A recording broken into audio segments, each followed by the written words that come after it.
High বন্ধুরা, তোমরা সবাই কেমন আছো? আশা করি ভালোই আছো। এটা হচ্ছে আজ আমি লাউ চকলি করব। তাই যে লাউ আর গুঁড়ি, জিরা, লঙ্কা, আদা দিয়ে এটা মানে মেখে রেখেছি, এরপরে করব।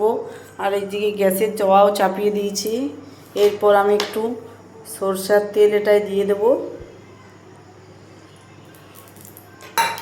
তারপরে একটা আলু নিয়েছি, আলুটাই করে একটু গুলিয়ে দেবো 4-5টা। এইটা দিলে এই যে গুলনটা আমি তাওয়াতে দিয়ে দিয়েছি, এটার পর আমি একটু আস্তে আস্তে মানে মেলে নেব জিনিসটা, আর কি বেলে নেব। এই যে দেখুন, এই যে মেলা হয়ে গেছে। এটা প্রথমবারেরটা তো একটু মোটা করে দিলাম, তাহলে উঠিবে ভালো। এরপর এটাকে ঢাকা দিয়ে দেবো। এই যে ঢাকা, এটা মিনিট 2 পরে খুলে দেখব।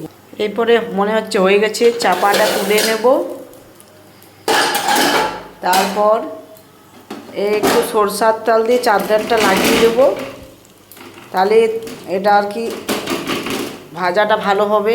এই যে কুন্নি দিয়ে কুন্নিটাও একটু তেল লাগিয়ে দেবো। উল্টানোটা দেখানো হয়নি, এটা হচ্ছে। এরপরে উল্টে নিতে হবে, এটা ভালো করে আর কি সরষার তেল দিয়ে ভেজে নিতে হবে তেল, তাহলে খেতে খুব টেস্টি হবে। এই যে আমার 1 পিস চকলি রেডি। আরও তেল দিয়ে দেবো, এই আলুটাই করে, কাটা আলুটাই করে। আর এই যে গুলন আছে আরও দিয়ে দেবো। আর একটাও মেলা হয়ে গেল, এটাও ঢাকা দিয়ে দেবো। এটাও 2 মিনিট বাদে তুলবো।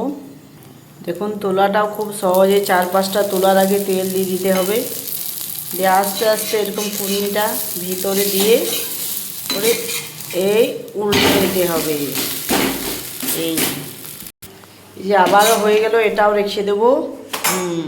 এই যে আবারও হয়ে গেল। এই যে টাটা বন্ধুরা, রাখছি।